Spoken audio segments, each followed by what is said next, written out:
lounging, son. Welcome back to the Comic Lounge podcast. My name is Ryan, and back with me, as always, is my boy Dill, aka Dillbot, Dylan Von Doom. Hey. For those of you that don't know that nickname that he has, I take after Method Man in hopes that I can basically have nicknames for everything. Yeah, and, I need that. I need like that. I even tell people I can Dillify anything. Like if I was in the Star Wars universe, you know what my spaceship would be called? The Dillennium Falcon. I mean, of course.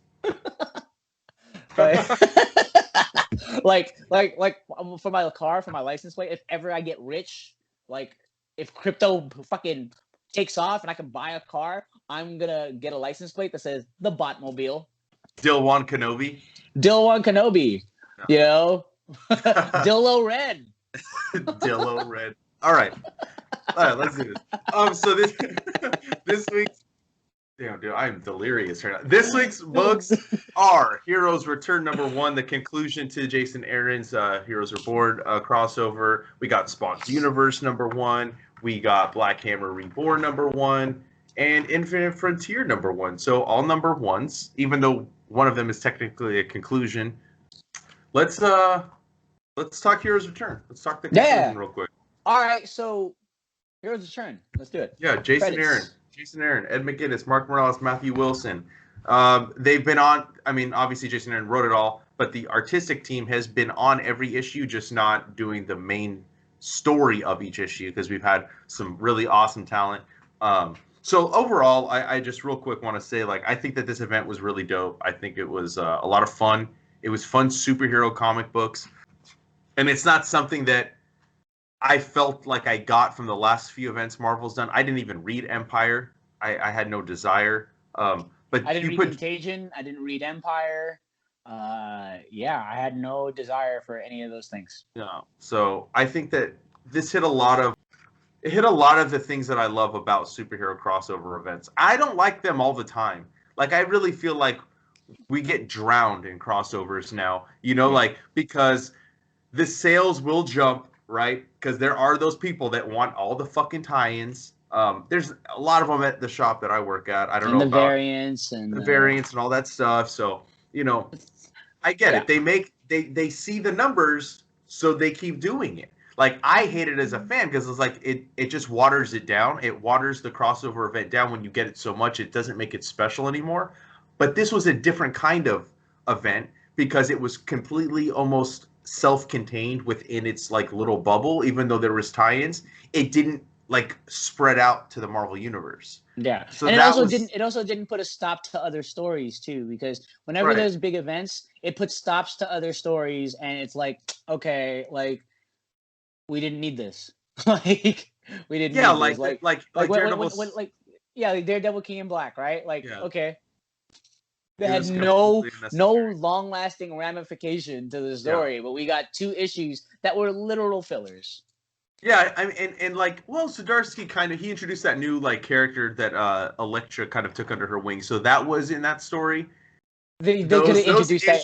Those issues could have been one issue, right? Yeah. And like you completely take out Typhoid Mary being taken by the fucking symbiote, Daredevil being taken by the symbiote. Like that didn't need to happen. But whatever. This one though was really fun.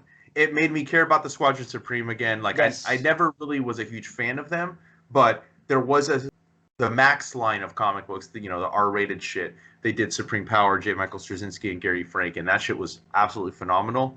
But this is not that version.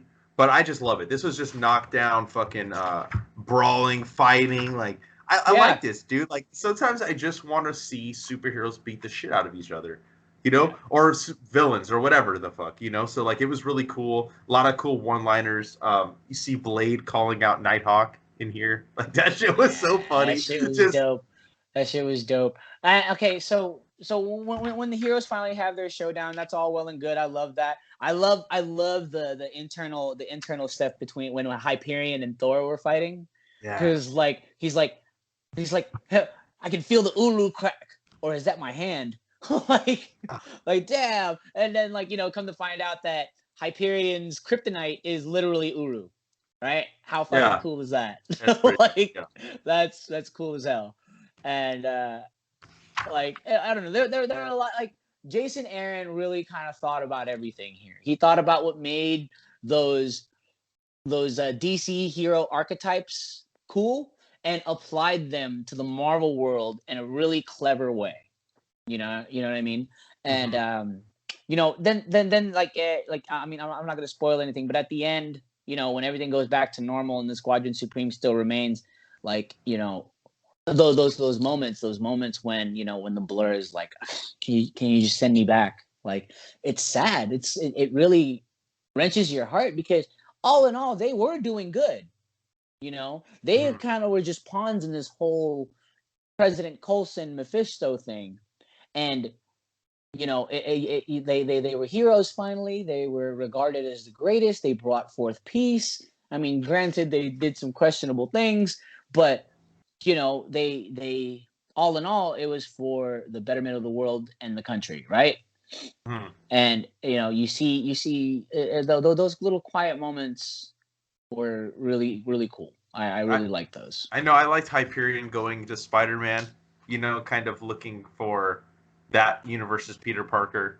I thought that was cool. I think that Starbrand, obviously all of these, we always have something that like with Age of Apocalypse, there was an effect. Something came from that universe. Like, we had characters come from that version of the, like, X-Men, right? Yeah. Well, there was one here too. Little girl Starbrand, raised by Rocket Raccoon and Groot. Raised by Stokoe's Rocket Raccoon and Groot. Right. So I love this. I mean, there's next one of you calls me baby gets bleeping branded. Like, I love that. I know people can say, and you know what? There's people out there that may say, dude, that's cringy as fuck. And there are people that would think that, right? I loved it. I think it was hilarious. I want to see this version of Starbrand, which we are going to see, obviously. And like Mephisto being a part of this. I think I talked about this last week with you. That I feel like Mephisto is going to make a big comeback into the Marvel U. And he's kind of just been on the fringe for a while. We've seen bits and pieces of him. I'll be honest with you. I haven't looked at Mephisto the same since Damnation. I didn't read that. Damnation was good. Damnation was really good. I want to read it. That was like Donny Cates' event, right? I think he was writing Doctor Strange at that time. I've also heard really good things about Donny Cates' Doctor Strange, but I haven't read it. Actually, I might go to the shop and bring that home. The funny thing about Damnation is Kevin is the one who suggested that I read Damnation. And my boy K-Dog K-Dog's a huge Donny Cates fan, so he loves Donald. He loves Donald Cates. The Donald. But yeah, I think that this event, there's really not much to uncover in terms of this last issue. It was a nice wrap up. The art was great. I love Ed McGuinness' stuff. I mean, I've been a fan of his since he won the Wizard magazine cover thing. Like, that's how he got into comic books. That's how he got known. He won the fucking thing, and then he got jobs from there on. He did a run on Superman in the early 2000s, and I've always dug his style. And who could forget Deadpool? Deadpool also, yes, of course, Deadpool. Still one of my favorite, but his style has changed a lot too. I think it's a lot more polished now. Everyone's more slender as opposed to bulky. Because earlier days, everyone was just, even Deadpool is, But now, it's definitely more polished. Especially and you can definitely see that, especially in the more modern stuff. I think some of his best work was the Spider-Man Deadpool stuff. That was some of my favorite panels. And who could ever forget friggin' Deadpool piggybacking off of Spider-Man's back? The fanboys went crazy. Yeah, I know. I mean, I love it. Like I said, I love his stuff. He has but it's not super cartoony, but it kind of it leans into that a little bit. But it's just fun. Every book that he does is fun to look at. I loved when he was announced as the artist for Jason Aaron's Avengers. From the beginning, he hasn't done every arc, but I loved it, and I thought it was cool. I think that this event was cool. I'm excited for the next event. That last page, I mean, I kind of want to talk about it, but it's fine. We don't have to talk about it. We don't have to, because it's I think we already touched on it. What you're saying is just Mephisto. Let's Yeah, let's but just say it's like, Mephisto is gonna he's gonna make a long lasting effect. yeah. So So like, I think this is almost going to lead up to Jason Aaron's conclusion to his Avengers run. I think that's how he will cap off his Avengers run. Will be the seeds that he planted with those last couple pages. That's my guess. yeah, I feel like and he notice. does that. He does long Uh, form storytelling. Like we saw that with Thor. I'm like hoping beyond hope that he is the next Captain America writer, because he said he had a story for it when Brubaker was going to be off the book, but he didn't really want to follow Brubaker, and I'm so glad he didn't, because we got Thor, and we would not yeah, have had Thor if he took over Cap at that time. no. So I'm excited. World War She-Hulk is, Avengers is going to be returning. I'm kind of down to talk about that when that issue comes out. Same. I 'Cause mean, I love She-Hulk. I love fucking She-Hulk, dude. She-Hulk is great. I'm a little sad that they didn't push it forward with more Immortal She-Hulk, because I thought that one shot was fucking fantastic, dude. Oh, so good. Well, that was a great issue, but like it's at the same time, I'm kind of glad they didn't, because like this new Hulk book that's going to come out with Donny Cates and Ryan Ottley is obviously not going to be leaning too heavy into what Al Ewing did. It's going to be its own thing, which I'm kind of down for. Like we got like this Immortal Hulk story, and it's going to have an ending, and it's going to be done, and now we're going to maybe get back to the kind of Hulk where he's just like brute force, fucking like So I want to see a new She-Hulk book. I think it's going to happen sooner than later, because like she's getting a show and stuff like that. But Oh yeah, for sure. But yeah, I'm excited for Jason Aaron's Avengers again. Like I wasn't super high on it before. Over the last couple arcs, like it was good, but it wasn't like phenomenal in my opinion. Like I hold Jason Aaron to a high standard, so that's where I'm at in terms of like me grading his Avengers run. But I'm excited. I'm excited for that. I think it was a great ending, great series. Definitely recommend anybody pick it up. I know there's going to be a trade. I'm sure there's going to be a fucking omnibus with all the tie-ins. But I think really you don't need the tie-ins. You get everything in this, but the tie-ins are. I flipped through them. I didn't read them, but they look fun. You know what I mean? Like it was a fun ride. But yeah. Other than that, I have nothing else more to say other than give us what's up, Jason. Like fucking give us some more shit. Like I love it. Yeah, yeah. All right, let's talk about Toddy Mac, Uncle Todd, Toddy Mac. Yeah. You want to talk about our boy Toddy Mac? Todd McFarlane, the Todd father himself. Todd father. Okay, before we get into this, someone asked me, "Hey Dylan, you read Spawn's Universe? I know you like Spawn." I'm like, "Yeah." How was it? Wordy. Wordy. That is yes. But I was hoping you would agree with me. But his writing is always really good though. Really wordy. But it's like, my God, Todd, please, a little bit less, just a little bit. It's not bad. It's not bad writing. It's just it's just a lot to read, and this is 56 fucking pages of it. Yeah. You know what I mean? Like, okay. Every time I feel like Todd goes into like Todd mode monologue, I think of the intros to the Spawn animated series on HBO. Because before every episode he'd talk, right? Yeah. And it wouldn't be too wordy, but the thing is like every episode, Todd. Every episode. Yeah. Which I get it. This is supposed to be. I wouldn't call it an entry point, because this isn't like a very good like look necessarily at the Spawn universe, it's called Spawn's universe, but it's you don't really get, like, if this is your first Spawn comic, like you don't get the full scope of what Spawn is. But if you're familiar enough with the characters and like what's going on and with the actual Hell Spawn mythos, it's fine. And then like the two characters that you should probably know about, but the thing is, if you read at least like the first 10 issues, if you were a fan way back in the day, read the first 10 issues, maybe even the first 20 issues, like if you know who Al Simmons is, and if you know who Cagliostro is, that's all you need to know.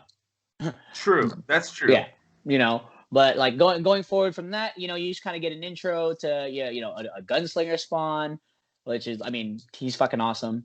Then you get your intro. Then you get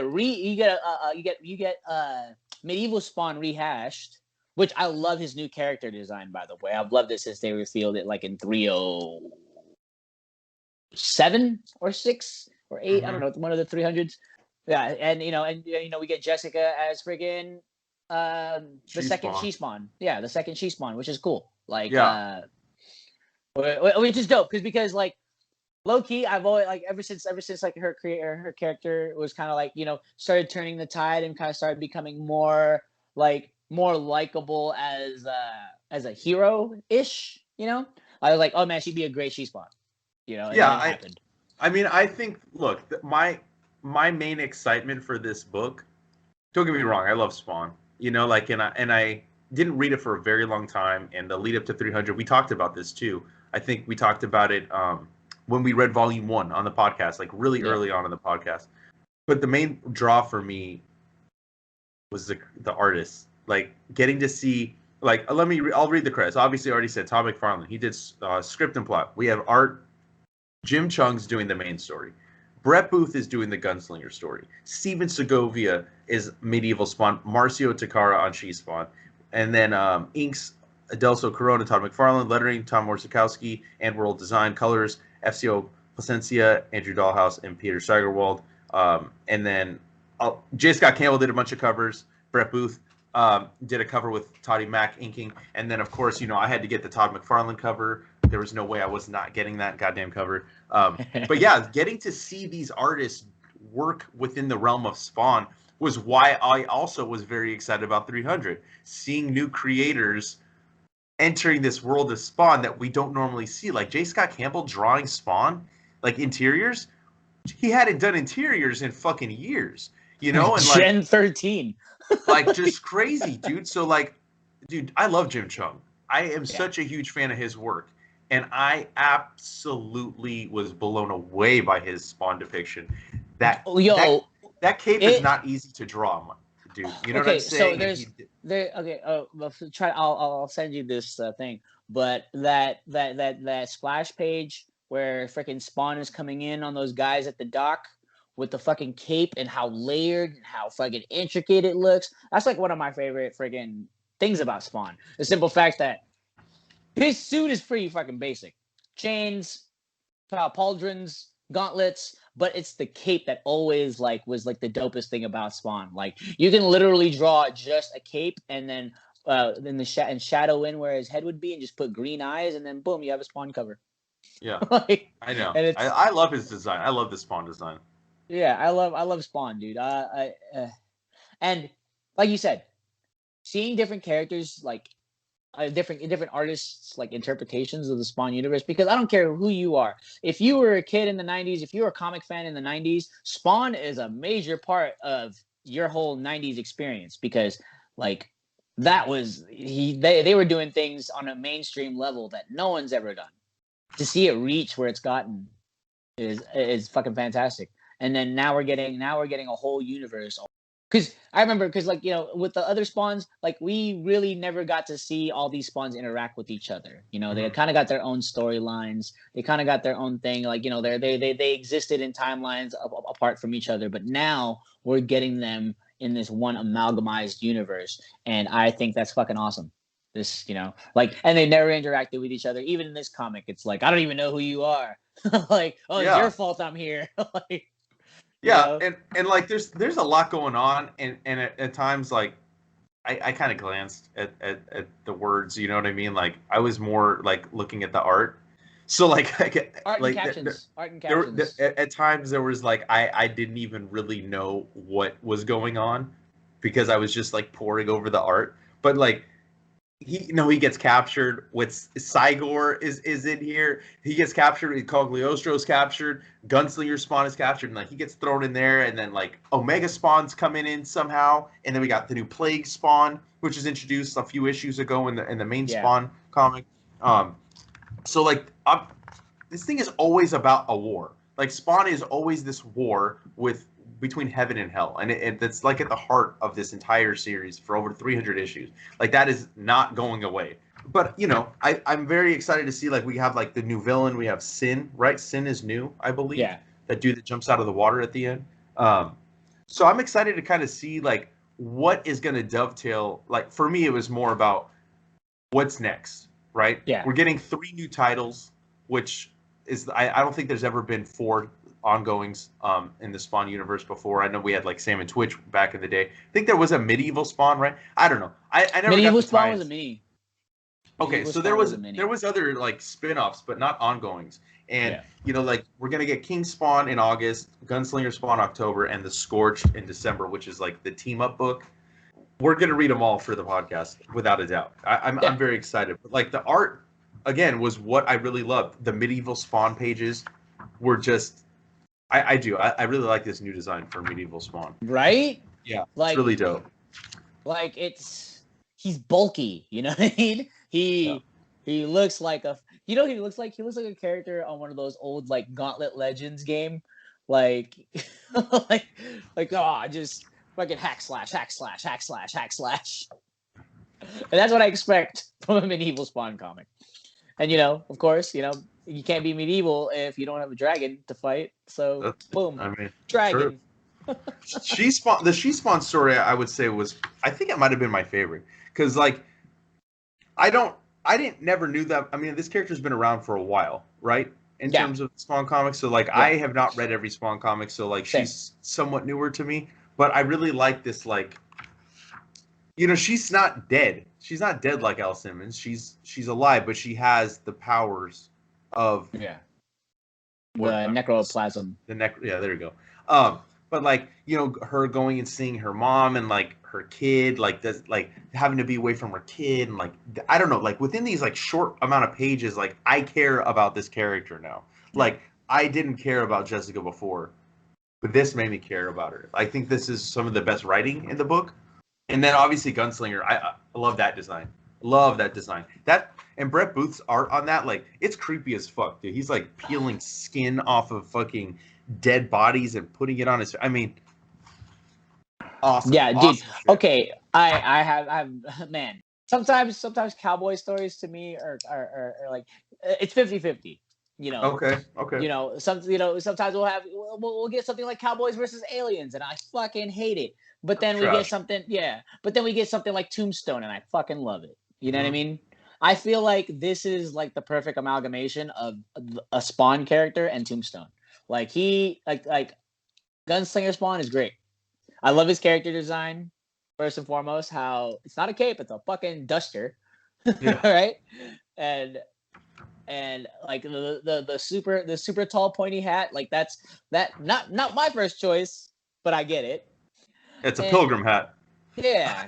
Hey there, pilgrim. Yeah. Somebody's poisoned the spawning hole. But but yeah, you're right. And like I like how like they go through the season, go through years of him just like laying there pretty much decayed, and then his body being, and the reason why he stayed intact for so long with no one interrupting was the fact that he has this fucking like pack of wolves protecting his body. That's fucking cool. Yeah. And then he puts on the face. How much more Spawn can you get than taking a dead body and putting a face on it? Like taking a dead body's face and putting it on your own decrepit, decaying face. That's Spawn as fuck. Yeah. I think that this is again, like this was not picked up for the story, and I'm not saying that to insult Todd McFarlane. Like for me, like Spawn has always been mostly about the art. For me, at least. I don't know. I mean, I like the story, but just the continuously, like the designs for the new characters, like I just love it. To me, it's like the fight scenes, like we talked about with Heroes Return, right? Like I like seeing Spawn's cape in action, and I love that the book has kind of gone. It's taken a turn because like for a while it was like almost strictly a horror book, right? Like Jason Sean Alexander, like his art kind of leans heavy into that genre, and that was really great Spawn too. Don't get me wrong. Yeah. But again, like I really loved the art. So like the art has always been first, story second. The story is it's good. It's not like the best story in comic books, but it's fun. It's fun. It's entertaining. And like, yeah. I mean, we're closing in on 30 years of Spawn. I know, it's crazy, isn't it? We're closing in on 30 years of Spawn. 30 years of Image Comics. Yeah, 30 years of Image Comics. Like, it's crazy. like what I love the most about Todd McFarlane, and then is that he knows exactly who to think. And I don't know if you read the thing in the back, the little thing. He was like, you know, this is totally us. He's like, whether you're a longtime Spawn collector from 1992 or a semi-frequent supporter or a lapsed reader now curiously returning, or a Spawn reader for the first time, you are the reason for this book. Like that line right there. You are the reason for this book. Like, Todd McFarlane knows exactly who he's doing it for. He's not doing it for sales numbers. He's already broken the records. He's already rich. He doesn't care about that stuff. Like the simple fact that like we have Avatar: The Last Airbender action figures coming out because of McFarlane Toys coming. You know what I mean? We had I remember because I bought this for a friend. Todd McFarlane had Metallica action figures that he is fine. Todd McFarlane is fine. He's just doing this for the love of the comic, for the love of the character, and for the fans of the character. Yeah. And he doesn't do a disservice to the character, to the fans, and to his brand. Doesn't do it at all. So this is just a testament to that. So once we hit that 30-year mark of freaking Image Comics, once we hit that 30-year mark of freaking Spawn, it's gonna be fucking glorious. And just the things that spawned from 30 years ago just created this whole freaking genre of movies inspired by Image Comics, cartoons inspired by Image Comics, writers who got their start at Image Comics. Like this Spawn, I feel like Spawn is like a testament and the poster child for everything and anything a comic creator can be. I like that. Hell yeah. I can't wait for the 30th anniversary. Like I feel like you and I should just like hit it hard and just do nothing but Image stuff for like at least half the year. You know what I mean? Maybe not the entire year, but like half the year. Just we'll go back, we'll read the old Image stuff. We'll just like hit the full gamut of what Image has been. Like I'm so excited that it's coming up, dude. And like I want to we're gonna read every single fucking Founders books. We're gonna fucking talk about. Like I've already talked about Witchblade. Fuck yeah, Darkness. Fuck yeah, Youngbloods. Fuck yeah, Wildcats. Let's fucking go. Savage Dragon, Shadowhawk. I've actually never read Savage Dragon, so it's gonna be a good thing for me. You're gonna fucking read it now. So like I'm very excited for the anniversary. I'm excited like that we're getting more Spawn related stuff and that we're getting some dope creative teams on the books. I can't wait, and I definitely think that this is, if you're a Spawn fan, from old or new, pick it up. It was definitely a fun book, beautiful art, phenomenal comic books, just really good comics. Chains and capes, bro. Chains and capes. Chains and capes. Now let's talk about something that's not chains and capes. Talk about Black Hammer Reborn. Now it was so good. Now this is a good jumping on point. If you haven't read Black Hammer before, perfect fucking time to start, man. Like I didn't even know kind of what to expect in terms of like, okay, what should I get the single issues? Should I just wait for the trade because I get all the trades? I'm like, nah, fuck. Look at that Lemire Walt Simonson homage cover. I need it. So I'm really happy I picked up the single issue and I didn't just bring it home because we were reading it. Yeah. You get a perfect fucking entry point into the Hammerverse, if you want to call it that.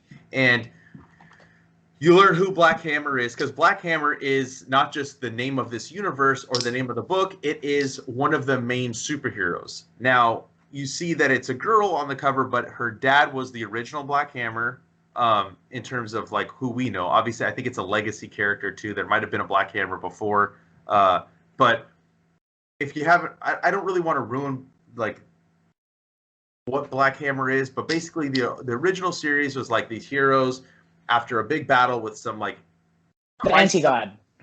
He's basically Darkseid Galactus. He's basically I would say he's like the anti-Monitor mixed with Darkseid is what I would consider him. But they had a battle and they ended up on a farm, secluded, and like that's all you need to know.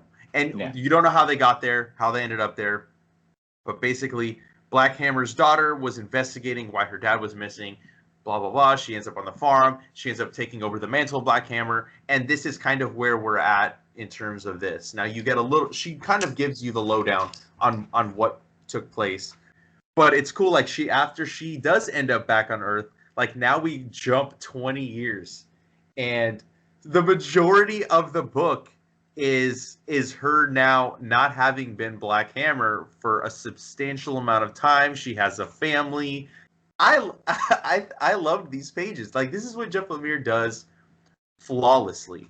His character work is flawless.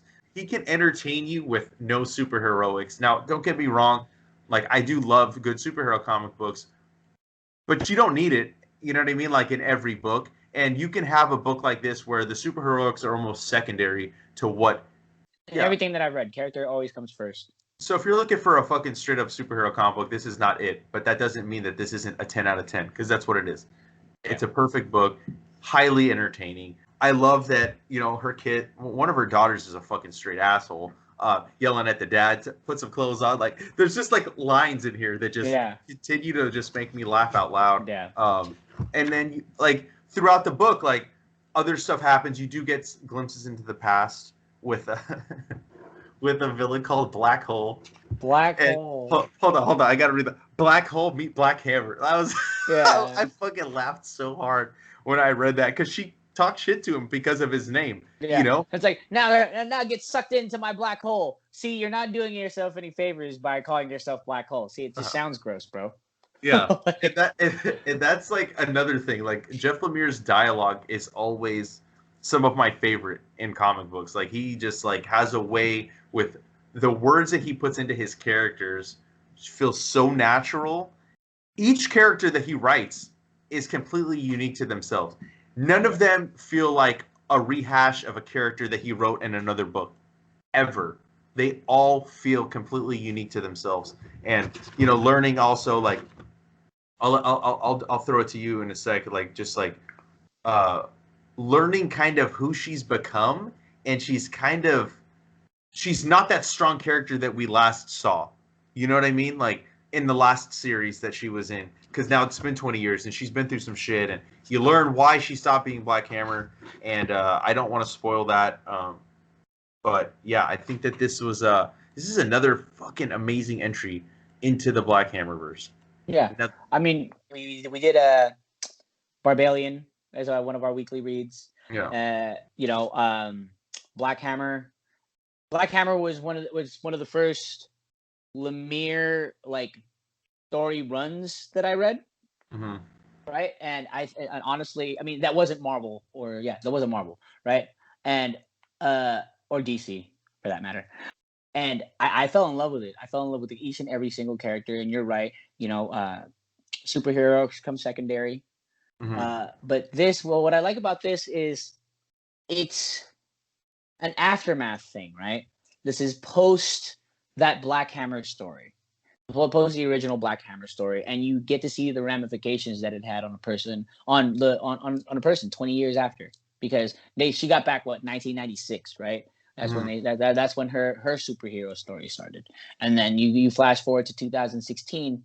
They say, 20 years later. They don't actually say 2016, but 20 years later, and you know, she has a family, she has a husband, she has 2 kids. What her son is like over here getting into fights. The daughter, she suspects, is on drugs. Like, you know, she finds out some stuff about her husband, which is fucking trash. And then, you know, she's just dealing with stuff as a mom. And then this entire time during her whole internal monologue, she's struggling because she wants to be a superhero again, but family life. She's putting family life before that because she wants to be there for her family. She wants to be a mother. She wants to do all this. And she knows that, you know, being a superhero at any given moment like that, she can get sent to another parallel, another reality, just like, just like her father and her father's teammates, right? Mm-hmm. And you know, and she doesn't play that risk. Something happens while she's meeting up with an old friend where a freaking rift in reality happens, and she's like, "Oh no, these Trident guys are gonna go take care of it. It has nothing to do with me." But then even her husband, when she gets home, her husband's like, "I think you kind of have a responsibility for this." Right? Because obviously he knows who she is, right? Mm-hmm. And you know, it's crazy because she's like, no, I'm not. She literally has just like kind of poo-pooed it away, right? She kind of just like I'm done, and then but just like in the Marvel universe, there always has to be a Thor. In the Black Hammer, in the Hammerverse, there always has to be a Black Hammer. Yeah. And I think we're gonna see some cool stuff. I like the fact that Skulldigger made a little cameo in this. I've never read Skulldigger. I just read it last week. I read the first couple issues, but there was a gap because of I think because it was the pandemic or whatever. It didn't finish. And I was like, you know what? I'm just gonna wait for the trade because this is like I can't remember what I read. And I just love the name Skulldigger and Skeleton Boy.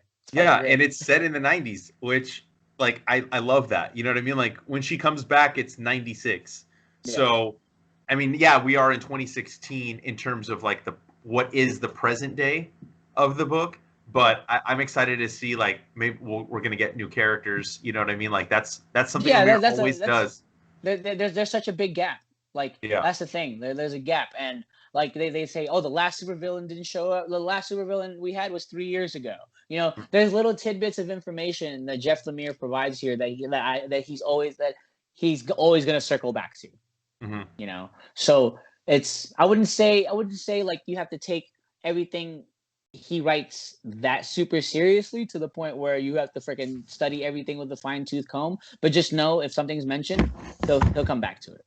We said it when we talked about Barbalian, which hasn't posted yet, but it will be posting soon. But just every entry point into the Black Hammer universe of characters, all the spin-offs, a couple one-shots that have come out, everything is just so well thought out, and it's literally probably it might be my favorite universe in comic books right now because it's always good. Like DC is not always good.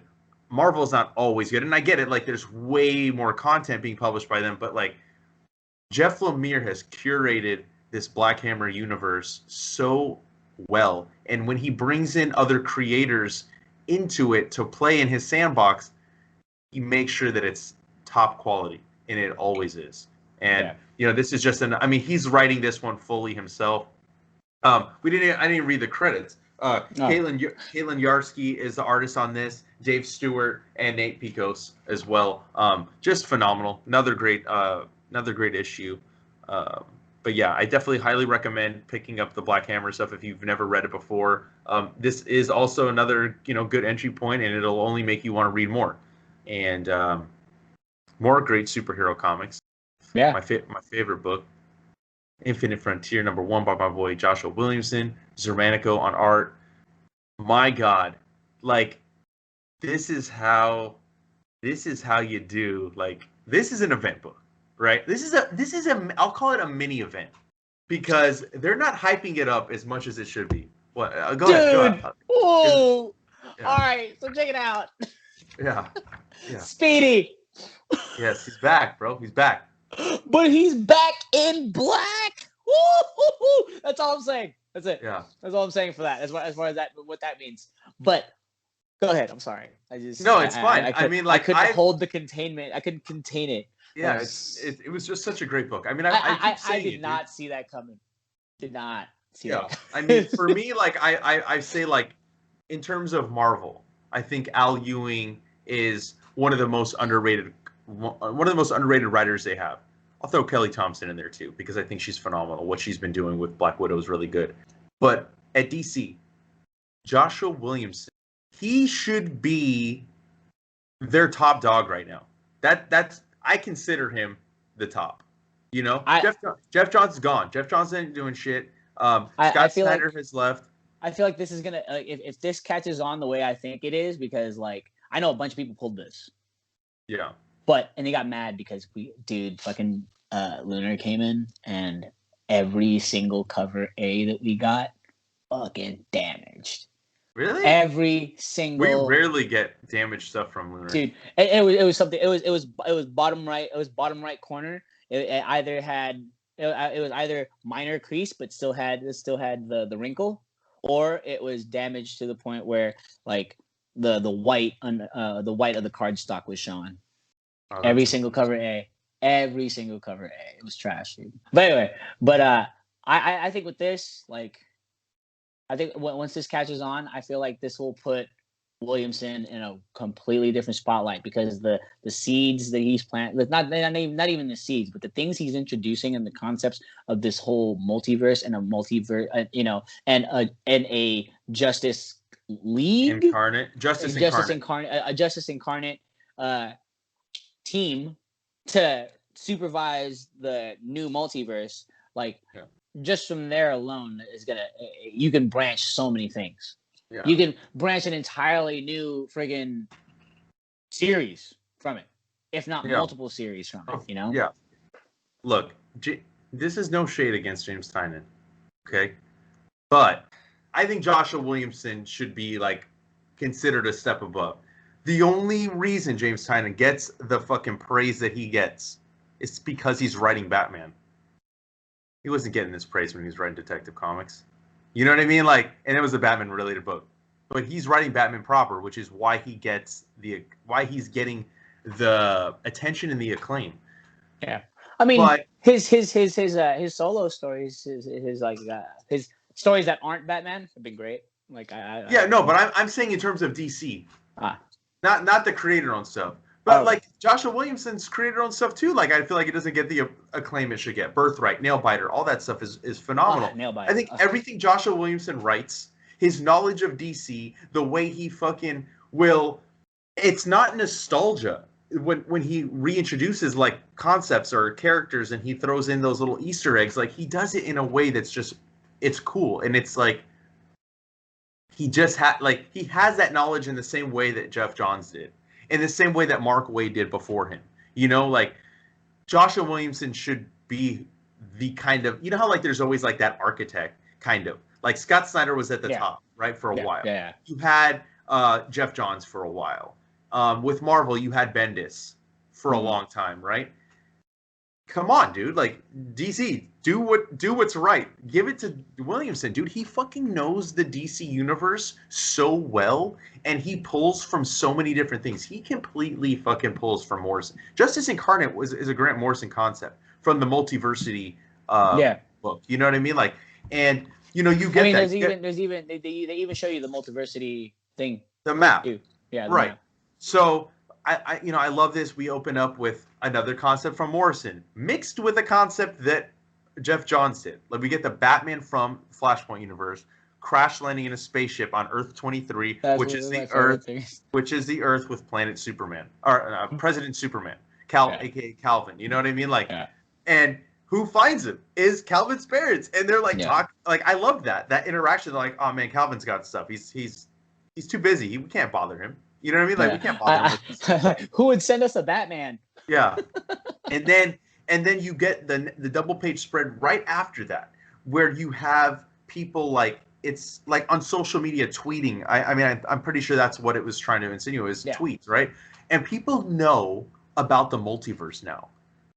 That in and of itself is huge, crazy interesting to see what could come from. Like, and not everybody remembers, but a lot of people do know that the multiverse exists, and what is that going to mean for the DC universe moving forward? That like was fucking dope. I love seeing Alan Scott, with Obsidian, because I love that the Golden Age Green Lantern, that is Alan Scott, fighting against Extant, which is like a villain from the 90s from Zero Hour, if anybody remembers that. And like, he was going through time and fucking with time and so, and then the Williamson is giving us so many different things, and like, unless you're a diehard DC fan, you may not pick up on some of them, but it's not necessary either. And like, he talks about like the multiverse, like being reborn, or the Omniverse, right? With the end of Death Metal, and we get Chase, your Bones from the DEO, like, dude.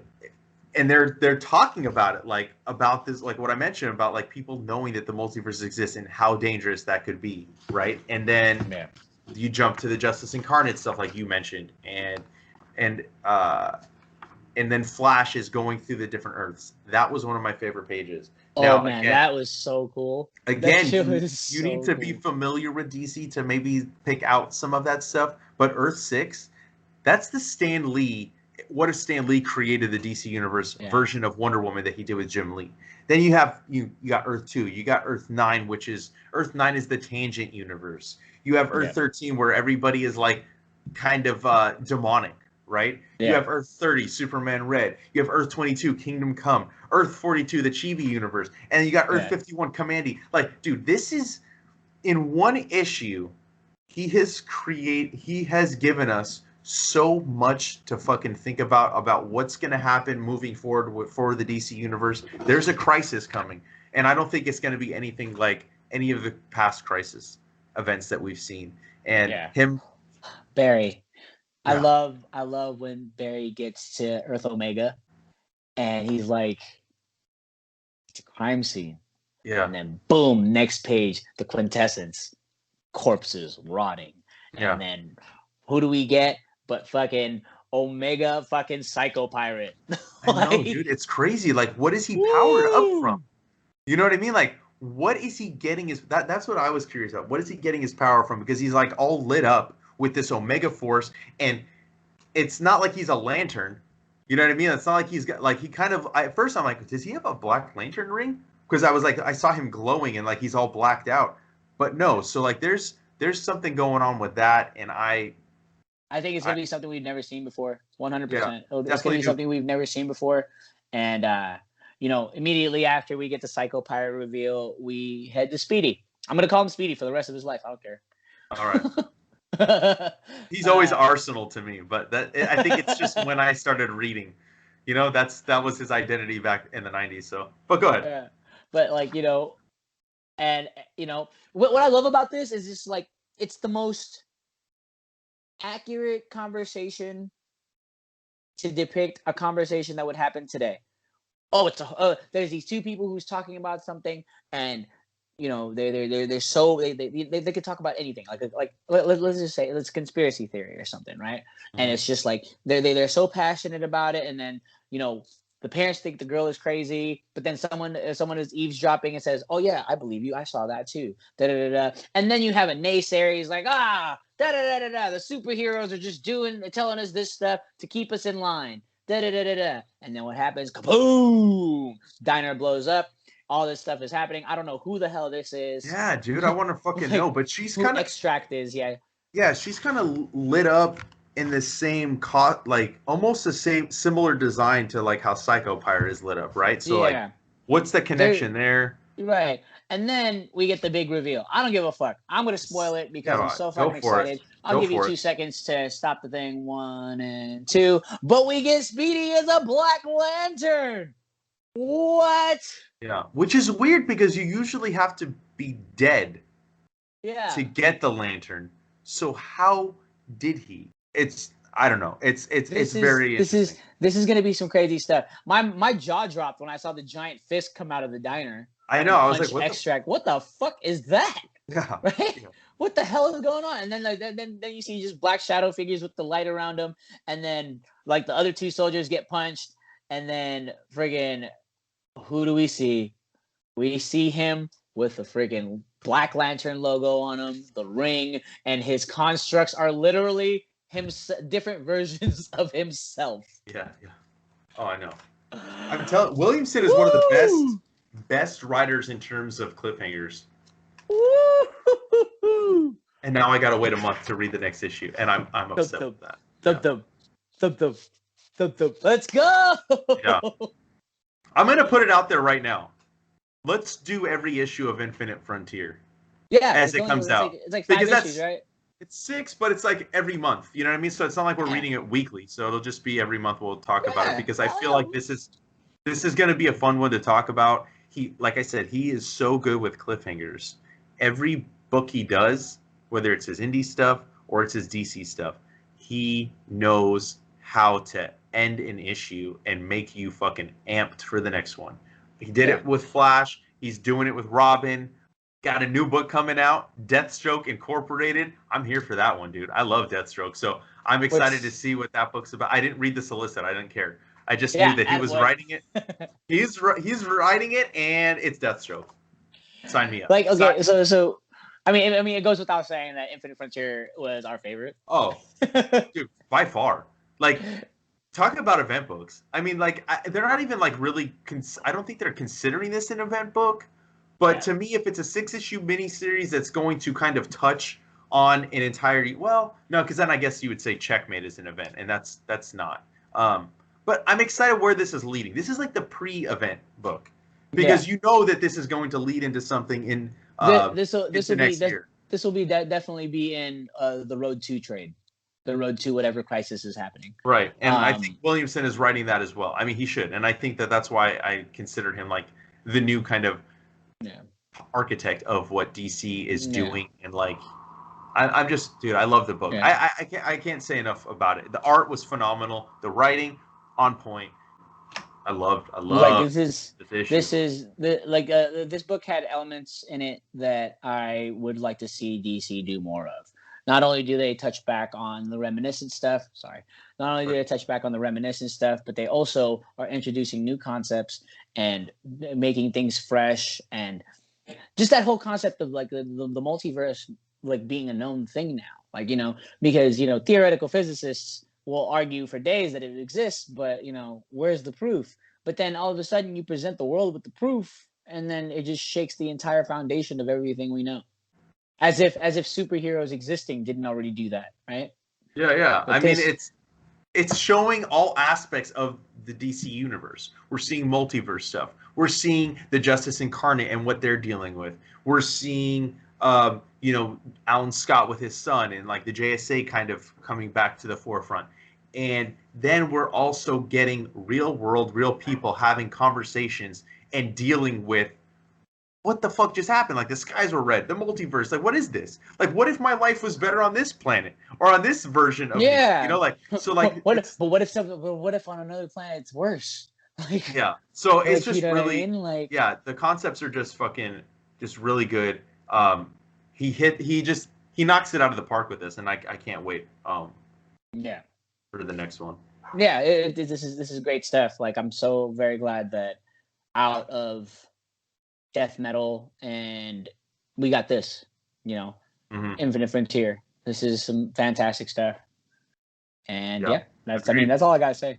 That's all I got for this week. You want to talk about next week's books? Right off top, I was gonna say let's do Daredevil issue. Yes, 31. Woo! And then United States of Captain America. Are you down? Chris Cantwell's doing that. It's like I think it's like a cross country trip, and we're like getting like these different versions of Captain America. I don't know. It sounded kind of. I'm down. I'm down for Chris Cantwell, dude. I love Chris Cantwell. All right, cool. So I'm with it. What about Green Arrow, the 80th anniversary? Yeah, let's do it. Okay. All right, so we'll do Daredevil 31, United States of Captain America, and the Green Arrow 100th 100 pages, 100 page 80th anniversary, not 100th anniversary. I don't know. All right, well, that's all we got for this week. If you're not already following us, make sure you follow us on Facebook, Twitter, and Instagram at The Comic Lounge. Follow Dylan at The Dillbot on Instagram. Dillbot is dope on Twitter. And make sure you like, follow, subscribe, hit the bell icon so you're notified every time a new vid goes up. And I keep forgetting to say this, but if you click in the About Us on YouTube, and I'll drop the link down below, you can also get shit with our logo on it, with the Comic Lounge logo, TeePublic. We have that account. Yeah, so I keep forgetting to say that, but make sure you hit that up too. And on that note, we're out. Later, buds.